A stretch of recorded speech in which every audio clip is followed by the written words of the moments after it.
멀리 보지 마라. 부처님의 사고방식은 어떻습니까? 마찬가지요. 멀리 보면 안 돼요. 멀리 보라.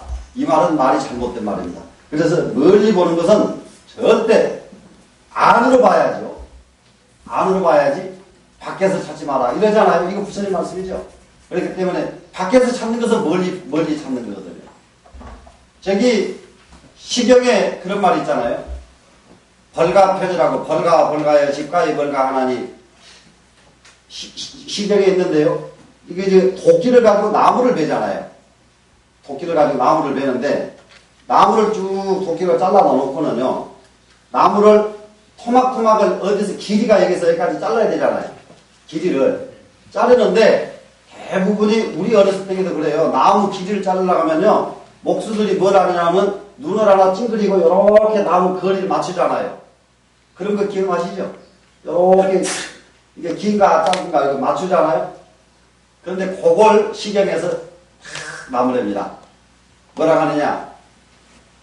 나무를 베는 목수꾼이 잣대는 손에다 쥐고 잣대 도끼 자루가 잣대 나무 빈 도끼 자루 있죠? 요거 딱 도끼 자루 하나 재고 딱 잘라버리면 될 텐데 도끼 자루가 바로 손에다 쥐고 있잖아요. 도끼 자루 잣대는 여기다 놔두고 에이시지 않으니 눈가를 이렇게 찡그리고 쳐다보고 딱 잘라서 맞춰놓으니까 나중에 안 맞아버리는 거야.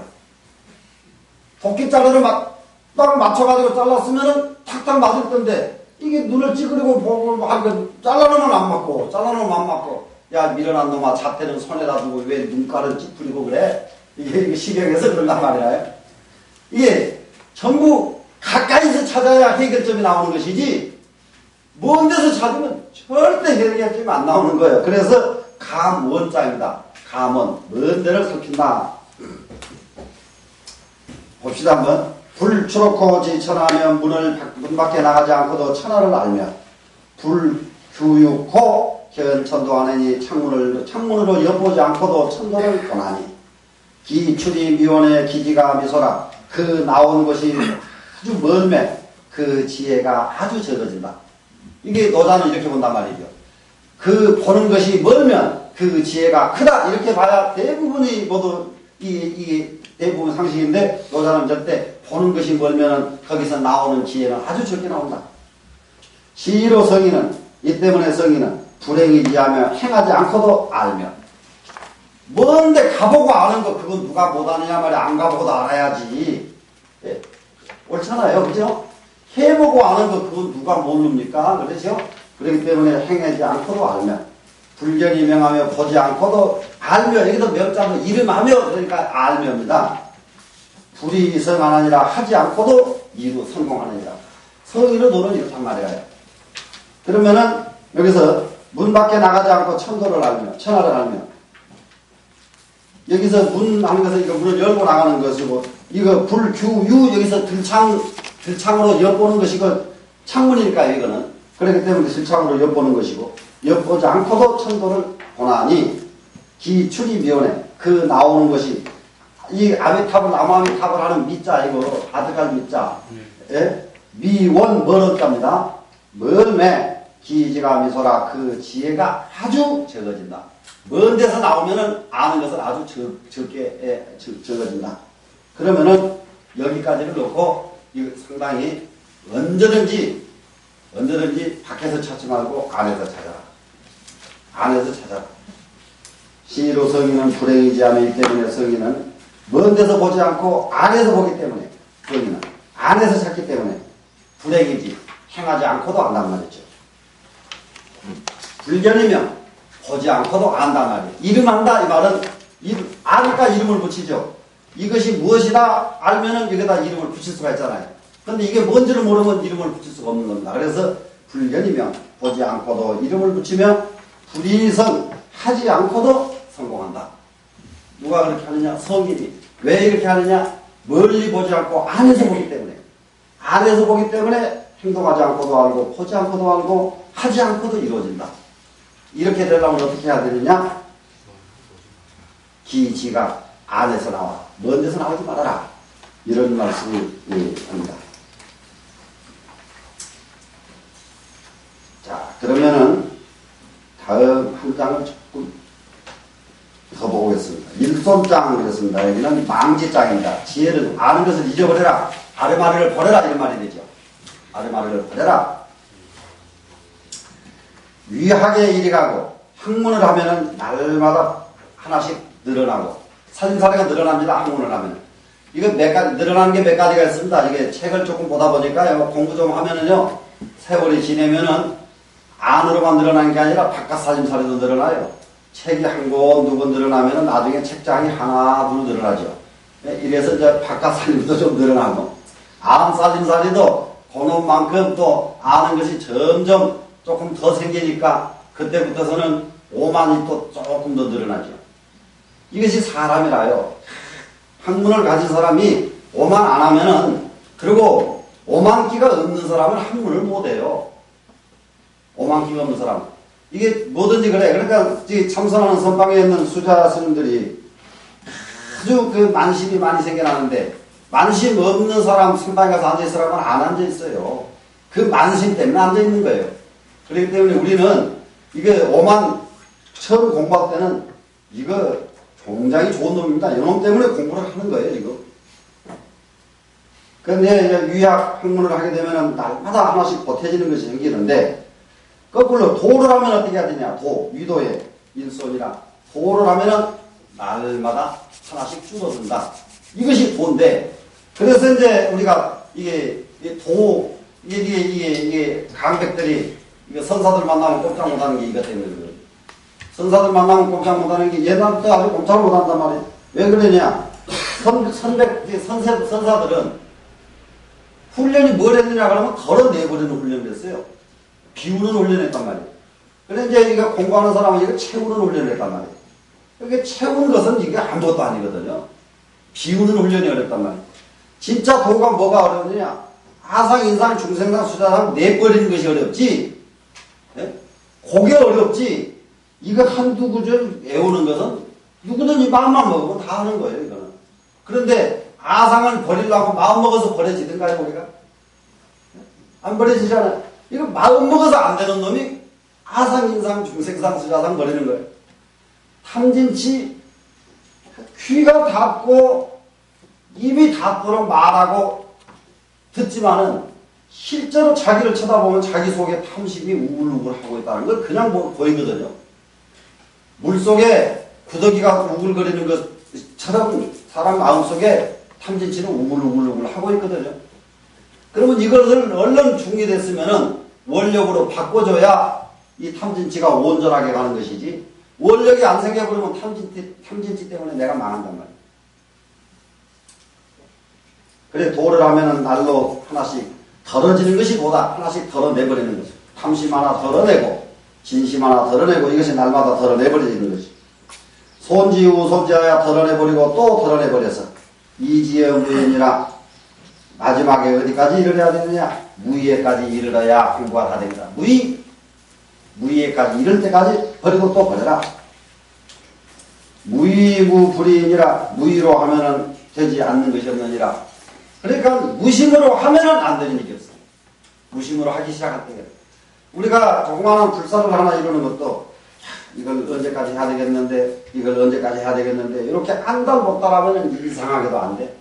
자 부처님 알아서 해 주십시오. 자 부처님 살림살이지 제 겁니까? 어디 이게 10년 2년이 이게 맞으면 이게 마치겠습니다. 부처님 알아서 해 주십시오. 그러고 딱 놔버리면은 어이구 느닷없이 엉뚱한 놈이 와가지고는 스님 왜 이건 안 하십니까? 자기가 먼저 그러거든요.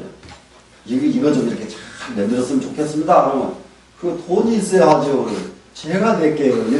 이렇게 된단 말이에요. 자연히. 이게 그래서 이걸 딱 한계를 지어놓으면 사람이 피해가려고 그래요. 그걸 부담으로 느낀다고요. 그 기운이 있어요. 딱 내가 무엇을 해야 돼, 언제까지 해야 되겠다 이런 마음을 먹으면은 사람이 옆에 가보면은 그 부담 기운이 와요. 그런데 그 부담 기운을 내버리면 옆에 오면 아무런 부담이 없어요. 그러면은 거꾸로 주고 싶어지는 거라요. 그래서 무의로 하면은 되지 않는 것이 없느니라. 고로 주의 천하는 그 때문에 천하를 취하는 것은 상이 무산이 항상 무사로 사는 것이니 여기서요 무의 무사 한 가지 공통점은 이제 이게 도덕경 끝나고 그런 정리를 해드리겠습니다만은 무의가 불교의 무심과는 절대 같지 않다는 것, 불교의 무와는 같지 않다는 점이 여기서 대충 힌트를 얻으셔야 됩니다.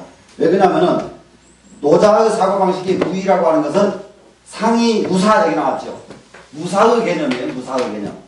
무의의 개념은 일 없는 개념이에요. 일 없는 개념. 그리고 불교의 무의의 개념은 뭐냐 그러면은 무의는 노자가 말했지만은 불교에서 갖다 쓰기를 무의의 개념은 뭐냐 그러면 무심으로 썼다 받아들였단 말입니다. 불교는 무심으로서 무의를 쓰고 노자는 무의를 무사의 개념으로 받아들였다. 그럼 무의 무사는 뭐냐? 무의하다 하는 것은 일 없어 그냥 일 없는 겁니다. 일 없는 것. 급기유사하여 그 유사 일이 있는데 미쳐서는 부족이 지천하니라 좋기서 천하를 취할 수가 없느니라. 일이 있게 해가지고는 천하를 취할 수가 없다. 일이 없을 때만이 천하를 취할 수가 있다. 일이 있다. 여기서는 우리 불교식으로 말하면 욕심이 있으면 천하를 취할 수가 없다. 욕심이 없을 때만 천하를 취할 수 있다. 이렇게 보면 좋겠습니다. 오늘은 상당히 분량이 많이 나가졌죠. 많이 쉬었다가 이건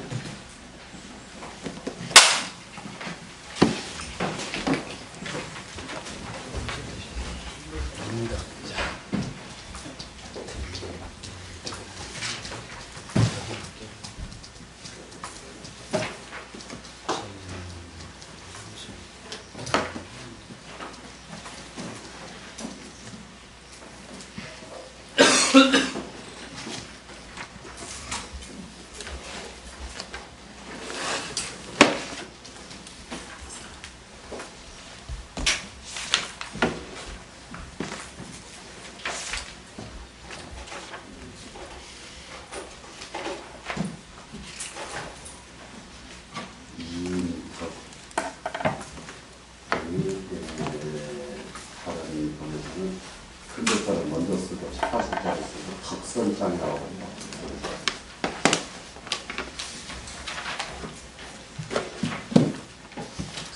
성인은 무상심하야 이 백성심으로 유심이라. 이 부분은 우리가 굉장히 좋은 점인데 성인은 먹은 마음이 없는 거예요. 먹은 마음이었기 때문에 백성의 마음으로 마음을 삼는 거예요. 그런데 요거는 옛날 중국 역사에 여러 사람들이 이런 일을 하는 분이 많거든요. 기억이 나시나니 몰라 중영 쪽 하신 분들 스님금을 큰 지혜 있는 분이라고 해놓고 뭐라 하냐면 호문이 호찰 이연 그러거든요.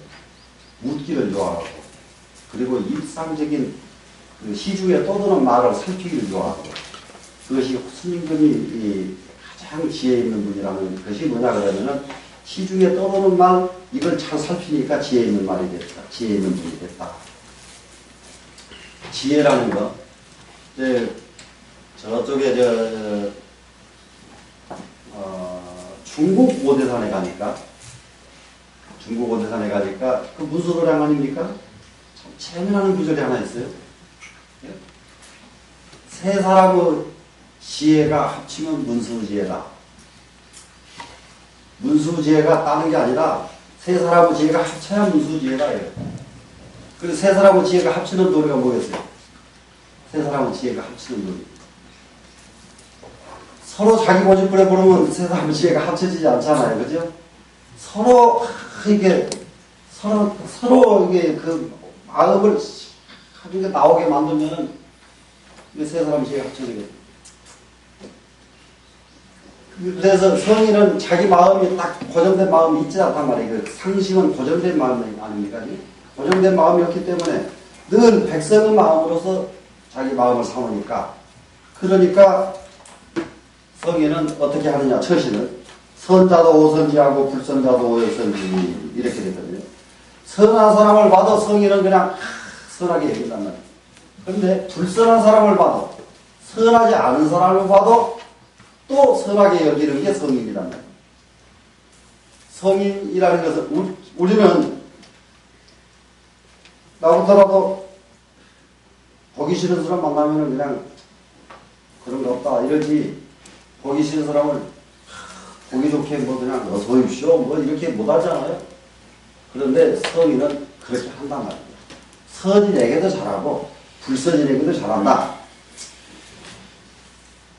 이제 스님 한 분이 길 가는데요. 두 부부가 막 죽도록 싸움을 합니다. 두 부부가. 근데 아무 부부 싸움 하는데 스님이 지나가다 말고 소승이 잘못했습니다.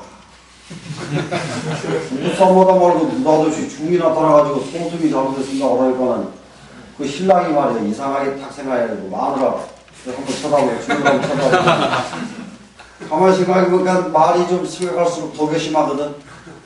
중맥을 딱 잡고 너 이 자식 너 잘못한 게 뭐야? 그러니까 제가 수행이 부족해서 제가 가는 길에 이렇게 속상해 하시는 분들이 계시니 제 잘못이 아니고 무엇입니까? 스승이 잘못했습니다. 이러니까는 그냥 그 싸우는 부부가 무릎 꿇고 그 신신이 나가라 그러지 않습니까? 우리가 그렇게 이게 참 그런 보살이 좀 나와줘야 돼. 옛날 중들 재미난 분들 많아요.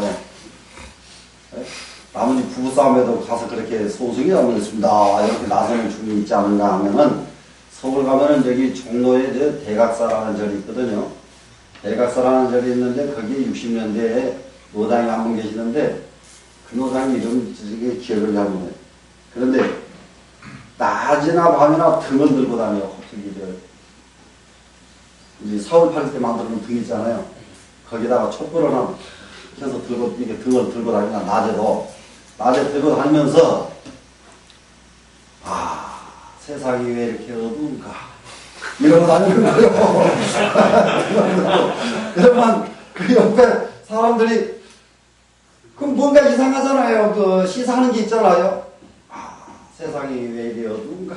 이거 밤낮 이것만 하고 이렇게 들고 다니는 거야, 이거. 근데 이제 이 등을 들고 다니니까 사람들이 이제 그 스님이 지나가는 시간만 되면은 그 스님 오실 때 됐는데 처음에는 대수롭지 않는 중으로 여기다가 그것이 시간이 지내니까 나중에는 그 스님 그 중 왜 안 오지? 이러다가 나중에는 그 스님 왜 안 오시지? 그러다가 나중에는 큰 스님 그래 할 일이 생기더라고요. 그것도 보통 세상을 위해서는 엄청난 일이요. 그것도. 이게 세상 아주 대낮에 소품 들고 이거 들고 이렇게 안 꺼지게 들고 다니려면 그것도 보통 일이 그러면 세상은 왜 이렇게 어두우냐? 그러니까 그 세상이 어두우니까 내가 밝히고 다닌다 이 말 아닙니까 지금?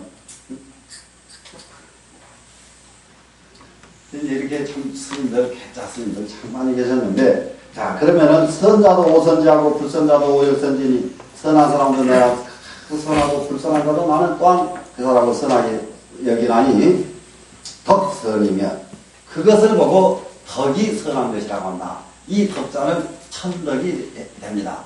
하늘의 덕이다.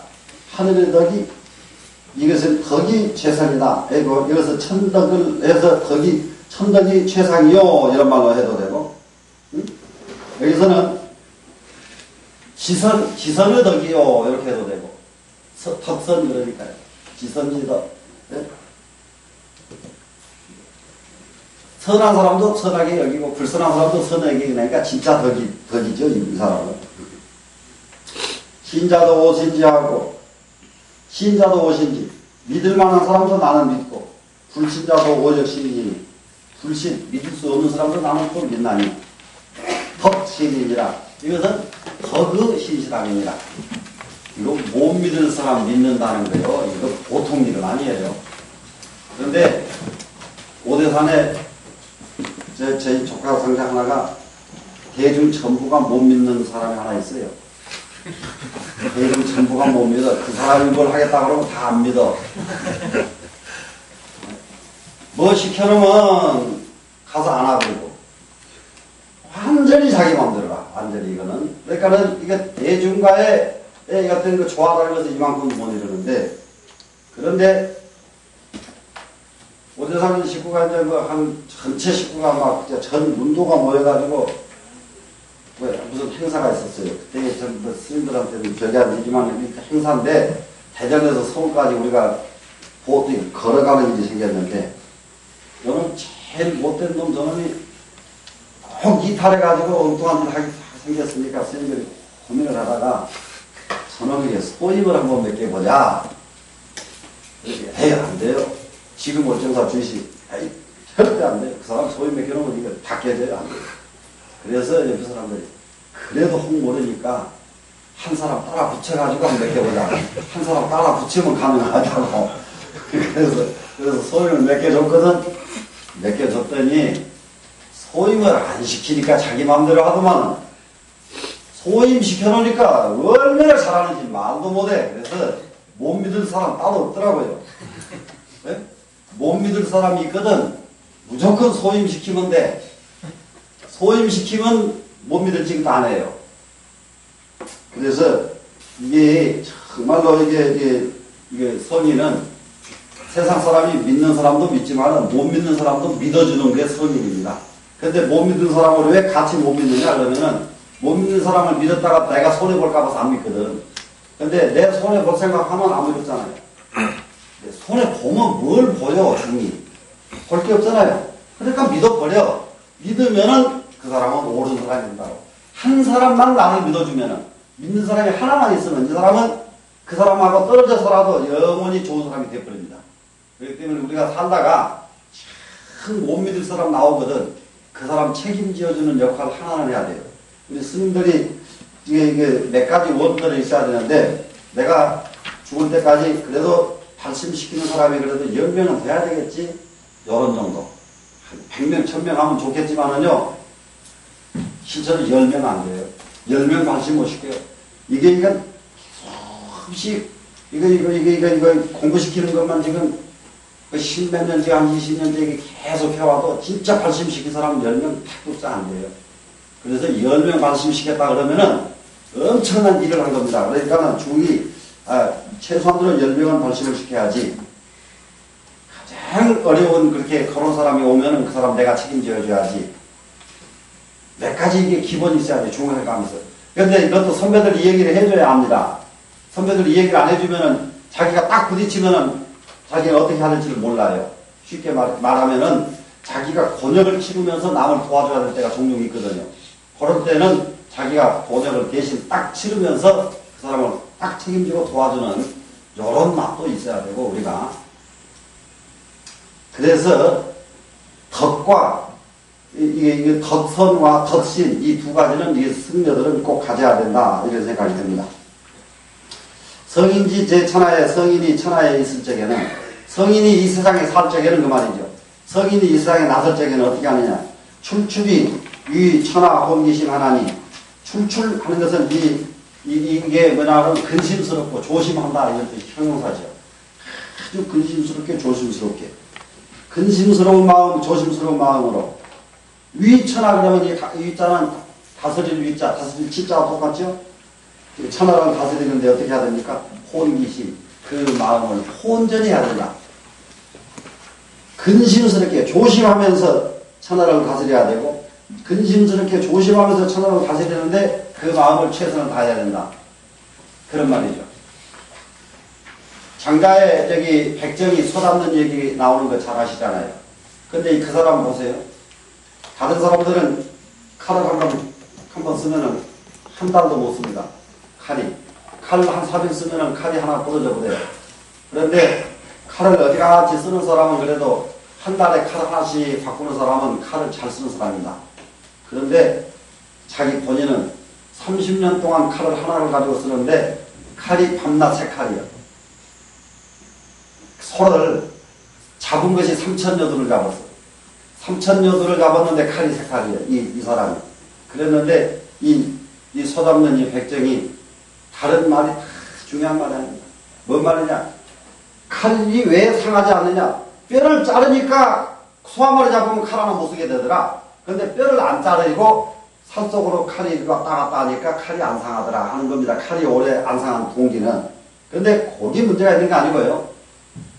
딱 처음에 잡아서 끝날 때까지 긴장이 얼마나 되든지 긴장이 완전히 작업이 딱 끝났고 칼을 팍 놓고 하고 나서야 긴장이 풀어진다. 요겁니다. 모든 일을 할 때 이와 같이 최선을 다해서 긴장을 해야 돼요. 근데 대부분이 우리가 무엇을 하든지 마당을 쓰는 것도 대충 하죠. 근데 아까 그 사람 말처럼 한다면 마음을 긴장을 하는 거예요. 긴장을 하고. 모든 일을 긴장해서 하고 끝나고 나서 긴장을 풀고 이렇게 최선을 다하는 훈련. 이것이 출출 근심스럽게 긴장하면서 천하를 다스리는데 온전히 그 마음을 다해야 된다. 이 말입니다. 백성이 개주 기목이어든 백성들이 다 그 이목을 기울이는데 성인이 개해진이라 성인은 다 어린아이로 여긴다. 백성이 다 이목을 기울인다는 것은 성인이 이렇게 최선을 다하면은 여러분들이요 글도 읽어도요 유명하게 만나게 잘 읽는 스님들이 있거든. 옛날에 보면은 글을 읽으면 옆에 지나가다 말고 그 옆에서 가기 싫은 사람이 있어요. 그런 경우 있죠. 하신하게 잘 읽어요. 아주. 근데 장작을 패는 것도요. 지금 장작 패는 걸 잘 안 합니다만 옛날에 장작 패는 것도 얼마나 혼신의 노력을 다해서 막 땀을 팍 흘리면서 장작을 쪼개면은 가다가 안 가요. 사람이. 그걸 구경하게 돼요. 무엇이든지 최선을 다해서 하면은 사람들이 전부 발길을 멈춥니다. 다 그걸 봐요. 그런데 뭐든지 대충 하면은 와서 봐달라고 해도 안 봐. 혼전의 힘을 다 기울여야 됩니다. 그래서 그렇게 하면은 백성들이 전부 이목을 그쪽으로 기울인단 말이죠. 야, 저거 좀 보자 그러고. 그럼 이목을 기울이면은 백성들은 또 뭘 보느냐?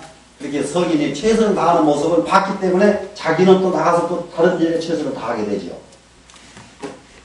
그리고 성인은 다 개해진이라 그랬는데 성인이 다 어린애로 본다는 얘기는 무슨 말로 연결이 되냐 그러면 앞장에서 무슨 말이 쓰냐면은 선자도 나는 선하게 대하고 불선자도 나는 선하게 대한다 이렇게 되어 있잖아요. 어린아이로 대하니까 선자도 어린아이로 대하니까 불선자도 어린아이로 대하니까 똑같이 될 수가 있잖아요. 어린애기가 버리장머리 없이 따기 때린다고 덤벼든다고 가지고 몽둥이질 할 수는 없잖아요. 애기한테는. 그렇죠? 그렇기 때문에 성인이 백성을 대할 적에는 항상 어린애로 보기 때문에 미운 사람, 좋은 사람을 안 가린다. 그러면 우리가 마음을 배워가지고 중생을 애민중생 여적자 하려고 그러면은 바로 그거예요. 어린아이를 대하듯이 하면은 애민중생 여적자가 되는 거죠. 자, 여기 귀생장인데요. 귀생장. 생을 소중하게 여긴다 그래서 귀생장이죠. 그리고 다른 본에서는 이것은 생사장 그럽니다. 생사를 밝힌 장이다. 출생입사의 생지도가 12.3이며 사지도가 12.3이요.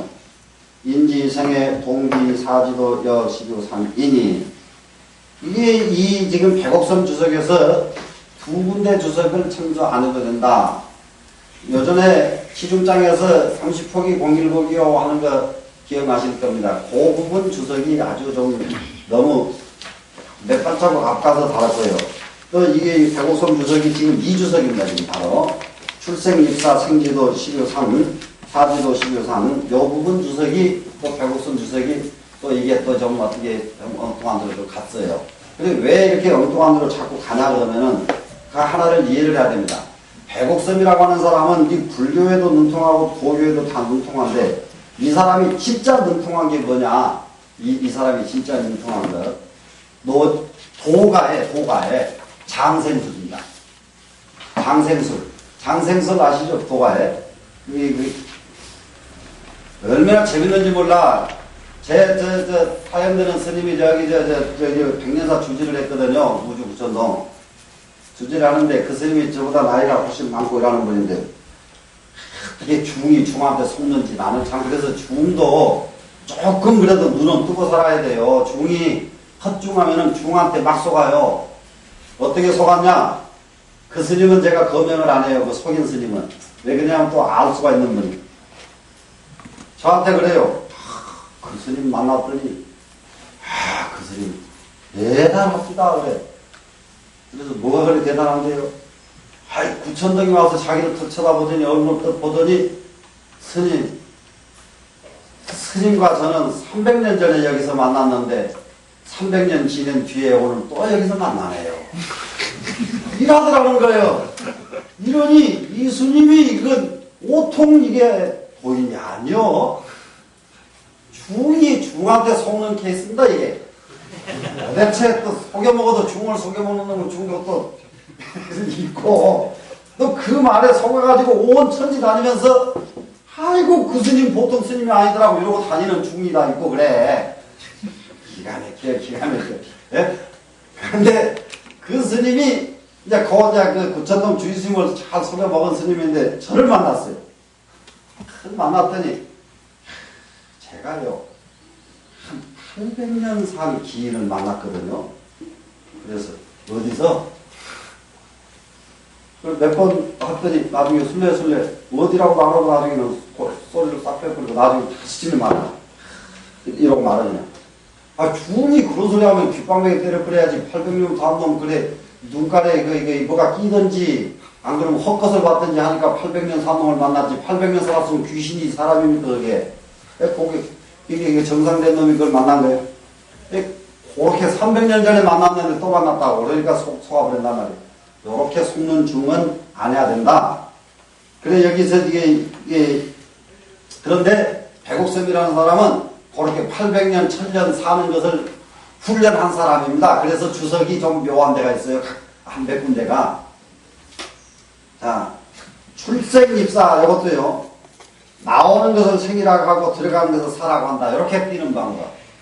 그리고 말이 되잖아요. 그런데 출생 그러면 태어나는 것. 입사 그러면 죽는 것 이렇게 바로 보는 방법. 이 노자는 그렇게 이제 좀 시간이 여유가 있으면은 이거 이렇게 뒤적거리면 막 무한하게 막 재미가 나요. 이거는 노자라는 책은.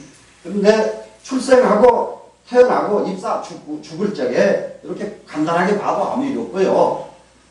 나오는 것은 생이요, 들어가는 것은 죽음이요. 이렇게 해도 아무 일 없고 상관이 없습니다. 생기도가 13이며 여기서 생의 무리가 열에서 셋이며 여기는 대부분이 중국 한문 하는 습식의 한문의 문법상 12삼 그러면 뭐라고 그러냐면 주역의 계통에서 보면 13서름이 합니다. 열에다가 셋이 또 있다 이 말이거든요. 12삼 열이 있는 데다가 셋이 있다 그래서 13 이렇게 보거든요. 그런데 여기에 도덕경에서는 10분지 3으로 보는 게 옳겠다. 근데 여기 지금 이 백옥섬 주석에서는 13수로 본 거예요. 그냥 13수로 사는데 13것이 있고 죽는데 13이 있고 이제 이렇게 해놨습니다. 그래서 이제 한 달을 가지고 이게 달수 계산 아까 저기 지중장에서도 한 달 가지고 달수 계산 이 양반이 그 달수 계산하는 게 그게 불로장생을 연마하는 그 도교에서는 그렇게 달수 계산을 자꾸 잘해요. 그래 그런 주석이라는 점만 이해를 하시고요. 생의 무리에 열에서 셋이요. 그러니까 열이 다 사는 게 아니라 셋밖에 못 산다 이런 뜻으로 이해를 하면 됩니다. 사지도가 12삼이요. 또 죽는 무리는 뭐냐? 열에서 셋이다. 죽는 경우도 열에서 셋이다. 죽는 경우도. 그게 이런 경우는 일상적인 정상적인 이게 생사관이 아닙니다. 이런 거는 이게 전부 비상적인 생사관이죠. 인지생에 동지 사지도 12삼이니 사람이 살면서 사람이 살다가 동지 사지 동에서 사람이 살면서 동하면서 사지로 가는 것도 이게 갈지자죠. 여기서는 이 어조사관이 아니죠. 동지사지도 죽을 자리로 가는 것도 또한 열에서 셋이니 두하고 그것은 무엇 때문인가? 사람이 사는데도 10분지 3이요. 죽는데도 10분지 3이요. 또 인지생의 동지사지 이것도 죽는 돌입니다. 죽는 돌인데 여기도 10분지 3. 무엇 때문이냐? 이생생기운이라 그것은 생을 생함이 후하기 때문이다. 생을 생하는 것은 뭐냐 그래 생을 탕하는 것이 후하기 때문이다 이러면 되겠죠. 생을 생한다 그 생을 사는 것이죠. 생생 그러면 생을 산다. 생을 사는 것을 후하게 여기기 때문이다. 후하게 여기는 것은 소중하게 여기는 것. 삶을 소중하게 여기기 때문이다. 아주 줄여서 계문오니 여기서는 대개 들으니 아마도 들으니 뭐 이게 개자 그런데 그냥 들으니 성섭생자는 섭생을 잘하는 자는 여기도 섭생법이지 않습니까? 노띠 이게 그러니까 이게 노자 사상에서 도교 사상에서요 정교가 있고 사교가 있고 두 가지로 몰아야 됩니다. 그러니까 도덕경은 완전히 정교예요. 정교 발을정자예요. 도교 사상 중에서 왜 그러냐 그러면은 장생불사하는 것도요. 장생불사하는 것 똑같은 도교지만은 다른 이게 장생불사를 지향하는 도교에서는 무엇을 합니까? 천년 만년 산다고 믿고 있고요. 노자 이 도덕경에서는 뭐라 했습니까? 사의불망만 죽었는데 없어져 버리지 않은 것을 수라고 한다 이렇게 간증했지 안 죽는 도리를 밝히지 않았잖아요. 그렇기 때문에 여기서는 정경입니다. 이거는. 그러면 이거 섭생법 있죠. 섭생법을 대부분이 뭐라 하느냐 그러면 우리가 대부분이 섭생법 고교 섭생법 그러면 기입니다. 기. 단전에서 하는 거 호흡하는 거 있죠. 그런데요. 단전 호흡 의식 딱 끊어버려도 돼요. 단전 호흡 안 해도 코로 이미 코가 뭐 하려고 있는 건데요. 지가 막으면 죽어버리는데 코를 막아버리면 죽어버리잖아요. 뭐 하려고 있어요? 지가 단전하고 있어요. 자기가 단전 제대로 하고 있습니다. 선방에 앉아서 딱 한번 앉아보세요. 앉아서 몇 시간 계속 앉아보십시오. 처음에는 숨소리도 들리고 뱃속에서 꾸르륵 소리도 들리고 별소리 다 들리다가 어느 시간이 지나면은 그런 소리 저런 소리 안 들립니다. 다 안 들려요. 네? 그런 소리 저런 소리. 그러다가 나중에는 숨 쉬는 게요. 숨이 쉬는지 안 쉬는지 잊어버려요. 맞죠? 이게 진짜 공부꾼의 공부지. 참선하면서 말이죠. 하나, 둘, 셋, 넷, 다섯. 그러고 앉았으려면 저기 가서 이거 복식 도장에 가서 해야지. 그거는 어디가 필요하냐? 병든 사람 조금 좀 건강 치료하는데 도움이 되는 것이지 마음 공부하는 가고는 단전 호흡을 해가지고 여기서요 송곳으로 찔러도 배가 안 들어갈 정도 돼봤자 도하고는 아무 상관이 없습니다. 네? 그러니까 섭생법 여기 나왔잖아요. 지금 도덕경에 섭생법 나오면은 도덕경에 섭생법 그러면은 호흡 숨쉬는 법을 가르칠 줄 알았는데 천만에 맞습니다. 안 가르친다 이 말이에요. 뭘 한가 보세요. 육행에 부르시오하고 육지를 걸어갈 적에 코뿔소 호랑이를 만나지 아니하고 코뿔소 호랑이 없는 데로 다니는 게 섭생 잘하는 거예요. 만나지 않는다 하니까 가는데도 안 온 줄을 또 착각하라고 또 도일이 가니까 호랑이도 도망가대. 호랑이 없는 데로 간 거지. 그게 지혜 아니요. 네? 이 사람이 말이죠. 이렇게 노자는 정당하게 간단 말이에요. 정당하게. 섭생법 해놓고는 호랑이 만난 데를 뭐 하려고 가요? 가서는 호랑이 만난 데 가서 막 이게 물려 죽여버리면 그게 무슨 섭생이냐 말이에요. 그 다음에 입군에 군대에 들어가죠. 군대에 들어가는데 불피갑병하야 갑병의 피해를 입지 아니해서 갑병의 피해를 입지 않았습니다. 전쟁터에 가도 갑병의 피해를 입지 않는 방법 이것도요 몇 가지가 있는데요. 한번 제가 재미나는 걸 내가 들었어요. 우리 저기 아주 이거 6.25 때 말이죠. 해병대로 군대를 가가지고 전투 최고로 나쁜 전투만 다 다니면서 전투를 하던 스님이 한 분 계십니다. 스님이 계시는데 상위 군인도 안 되고 제대로 했어요. 그렇게 전투장에만 쫓아다니면 전부 입 날라가고 코 날라가고 팔 날라가고 이래가지고 전부 돌아왔고 상위 군인이 얼마나 많았습니까? 우리 모든 스님들도 조금 저기 다 보셨을 거예요. 상위 군인 용사들 뭐 이렇게. 그런데 6.25 때 말도 못했거든. 근데 이 스님은 그 전쟁터로 다니면서 상위 군인이 한 번도 안 됐습니다. 그런데 안 된 비결이 뭐냐? 전쟁터에 딱 접근하고 대치를 했는데 죽는 사람이 어떤 사람들이 죽느냐? 총을요 안 보고 쏘더랍니다. 안 보고 쏘니까 저 그분한테 나 여기 있어 가르쳐줘 보니까 딱 맞아줘 그러는 거야. 그래서 이 스님이 아하 총은 안 쏘아야 사는구나. 그래서 어느 걸 배운 거예요. 총을 쏘면은 자기 있는 데를 가르쳐줘 보니까 거기다 집중 사격을 해가지고 다 죽어들라는 거예요. 총 쏜 사람은 다 죽더라는 거라. 그래서 이 스님이 꾀가 많아가지고는 총을 가만히 가지고만 있었다는 거라. 가지고만 있고 안 쏘니까 자기 앞으로는 총이 한 방도 안 오는 거라.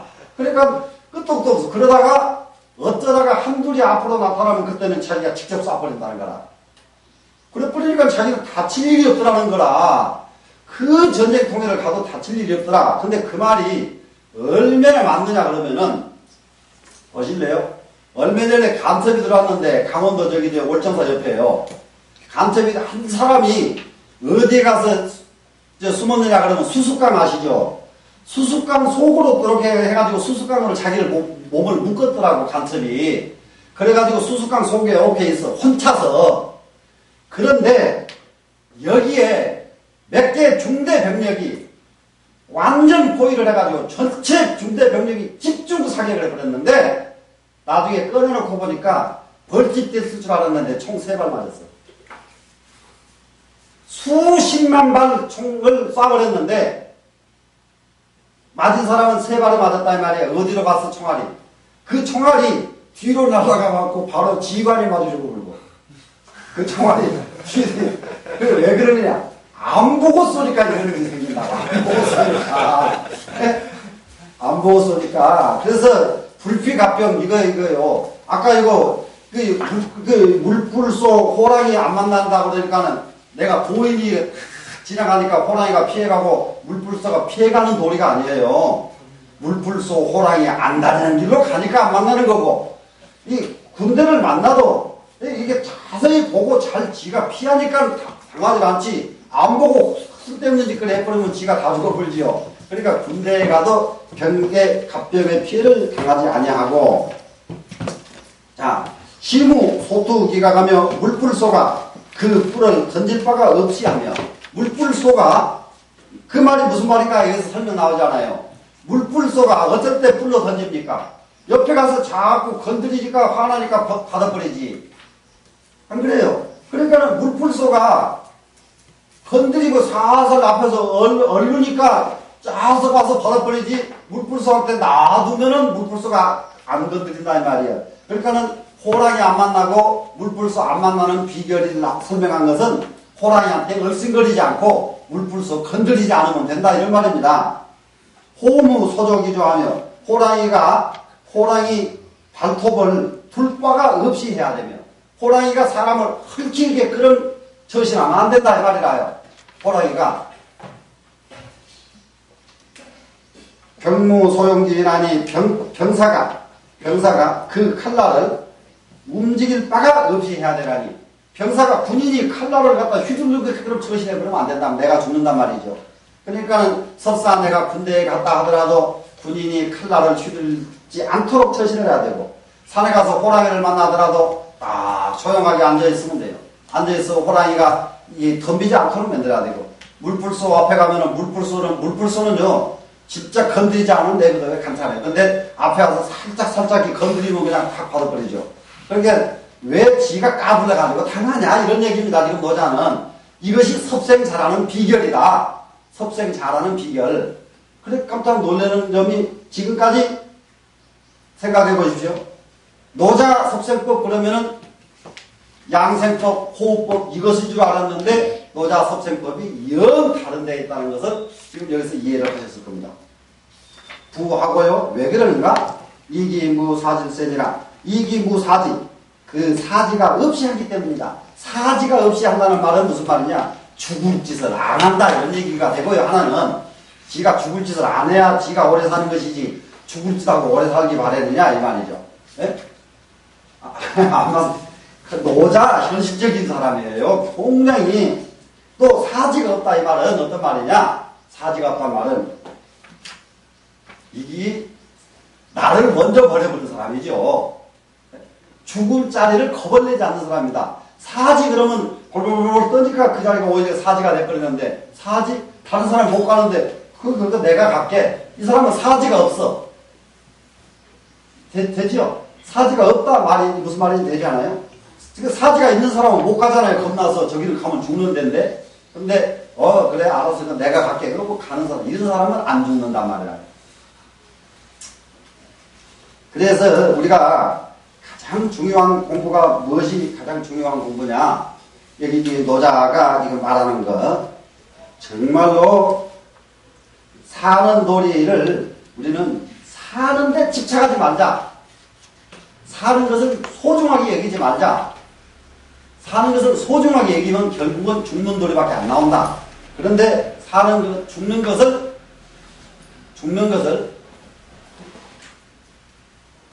겁내지 말고 죽을 짓을 안 하고 사지가 없이 하고 이것이 이 자학의 지금 핵심이거든요.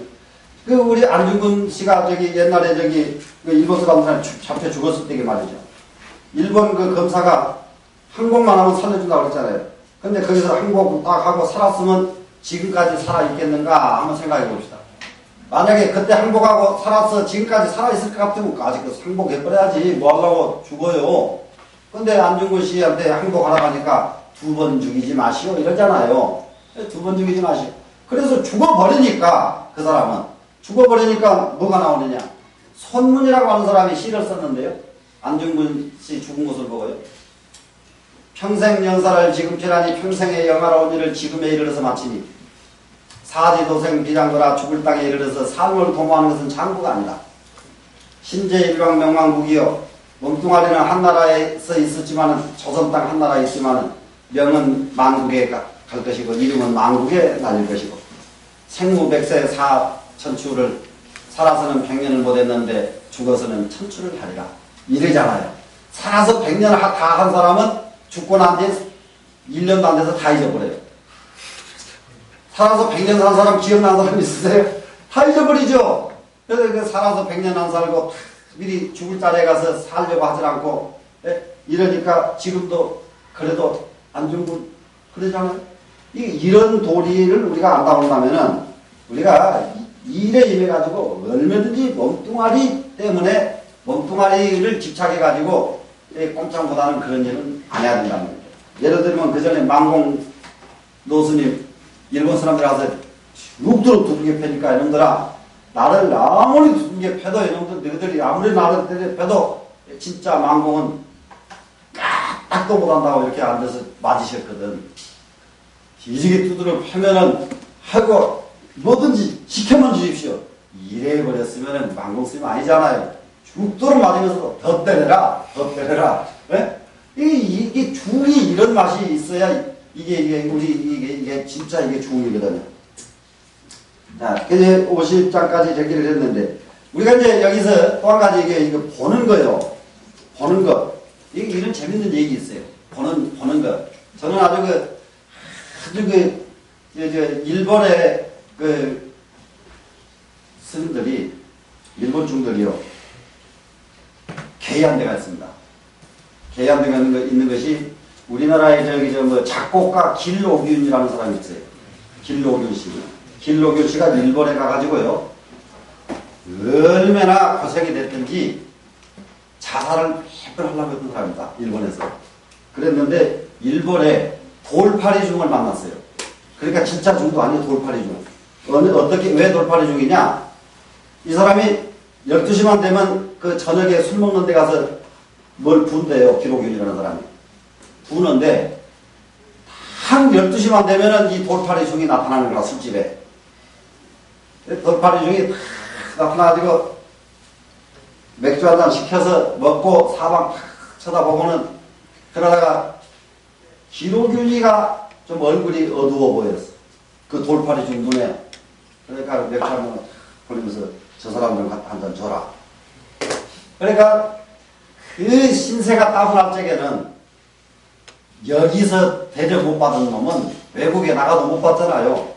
맞잖아요. 여기서 기록균이 신세가 엉망이 돼가지고 일본에 가니까 일본 놈들이야 더 합쳐다보지.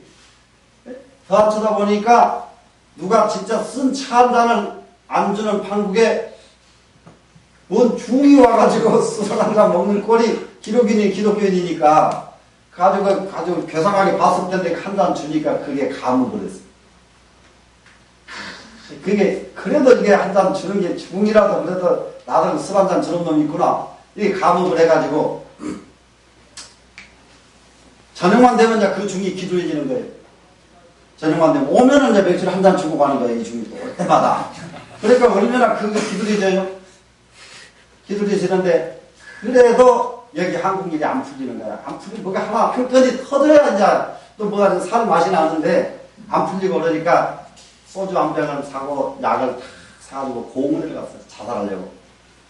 그래가지고 소주 잔에다 탁 붓고 약을 털어놓고 마시려고 보는데 술잔에 그 땡땡이 준 모습이 탁 떠오르더라는 거라. 술잔에 저녁마다 술 먹으러 오는 중이 그 중이 딱 떠오르는 바람에 그걸 내던져버리고는 그냥 다시 갔어요. 가서 그 사람이 그래서 기독인이요. 나중에 죽을 때 불교 막 작곡 많이 했습니다. 그 일본 그 땡땡이 준 덕을 많이 본 거예요. 그 사람이.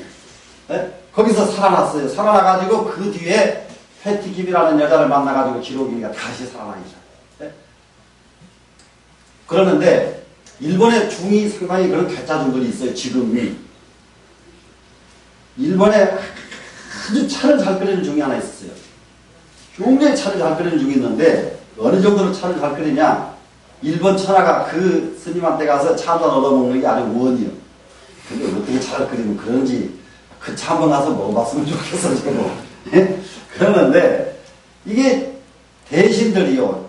대신들.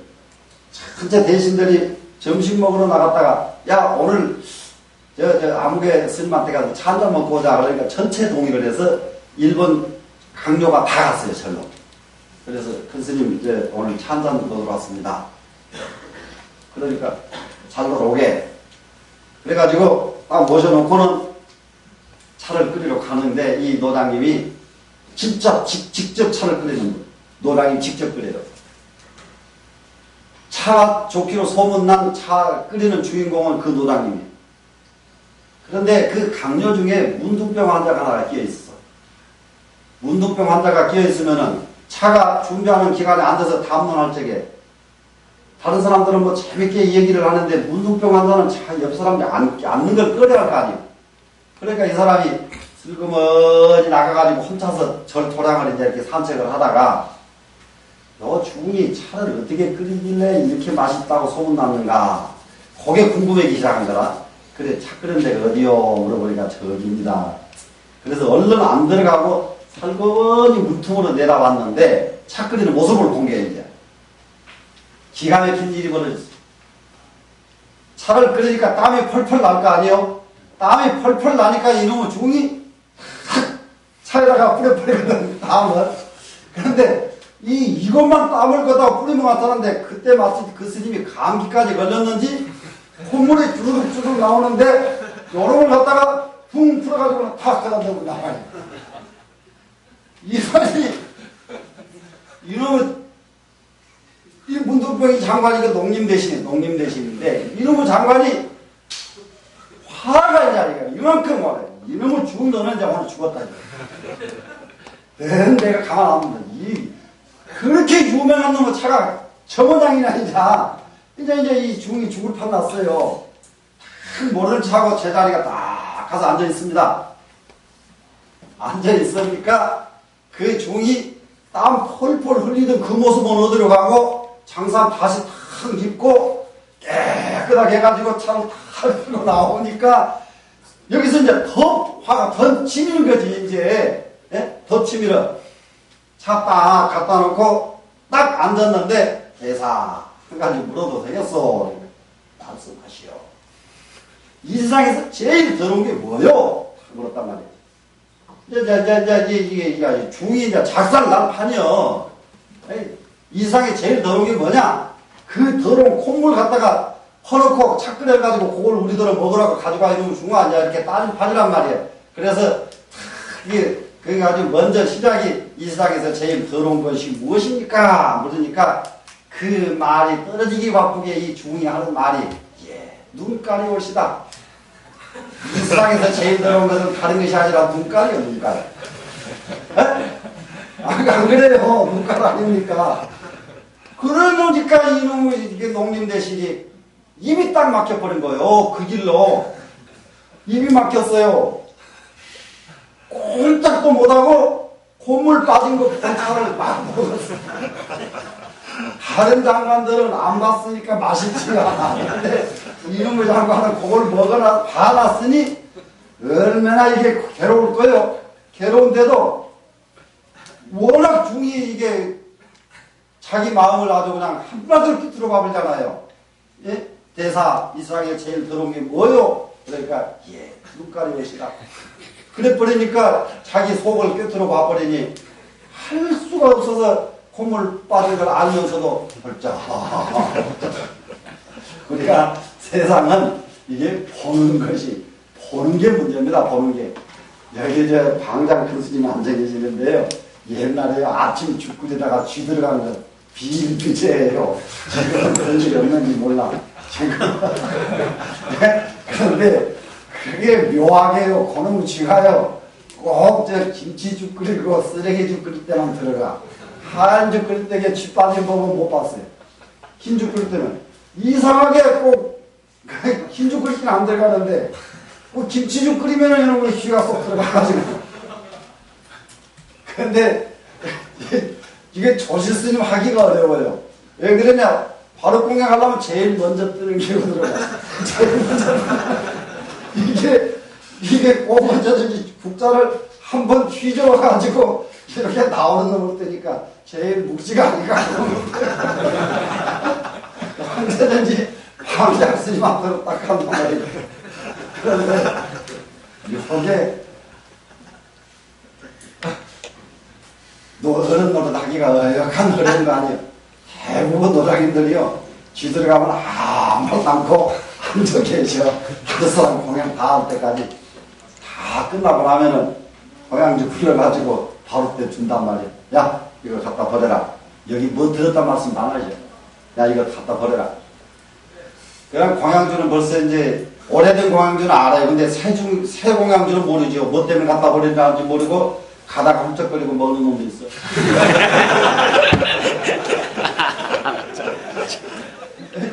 이게 새중은 모르잖아요. 그게 왜 갖다 버리라간지를. 그래 이제 그것도 보세요.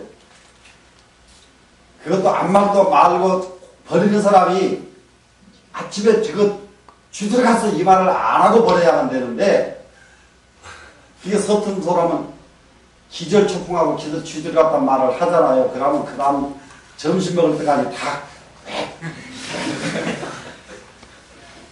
눈으로 보면은 더럽죠. 쥐 들어갔다는 소리 안 들었을 때는 맛있는데 먹고 난 뒤에도 들어갔다는 소리 듣고 나면 전부 빽빽하게 떴죠. 정말 도라는 것은요. 뭐가 도운가 한번 생각해 보세요. 이게 듣는 것 이것에서 자유로워야 돼요. 봐도 초월하고 봐도 들어도 초월하고